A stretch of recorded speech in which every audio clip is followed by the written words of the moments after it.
రీసెంట్‌గా అత్తయ్య గారు వాళ్ళ ఇంటికెళ్ళినప్పుడు అయాన్ష్ వీడియోస్ టీవీలో ప్లే చేస్తున్నారు. ఈ వీడియో రాగానే నేనైతే కూర్చొని అలా చూస్తూ ఉండిపోయాను. లాస్ట్ ఇయర్ వాలంటైన్స్ డేకి అయాన్ష్ అండ్ వాళ్ళ డాడీ నాకు రోజెస్ తీసుకొచ్చి ఇచ్చారు. చాలా బ్యూటిఫుల్ మూమెంట్స్ అవి. ఆ వీడియో ఛానల్లో ఉంది. మీరు ఆల్రెడీ చూసే ఉంటారు. చూడకపోతే కింద లింక్స్ లో ఇస్తాను, ఒకసారి చూడండి. ఆ వీడియోలో అండ్ ఆ వీడియో చూస్తున్నప్పుడు కూడా సేమ్ డ్రెస్ వేసుకున్నాను. ఎంతమంది అబ్జర్వ్ చేశారు ఇది? ఛానల్లో ఉన్న వీడియోస్ లో one of my favourite video ఇది. మీరు కూడా చూసేయండి. వేదాల్లో ఒక చిన్ని ప్రశ్నే ఉంది, నీకై క్షణాల్లో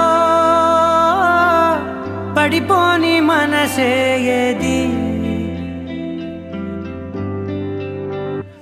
ఆ భ్రమే నిన్ను చెయ్యడానికే తన ఆస్తి మొత్తాన్నే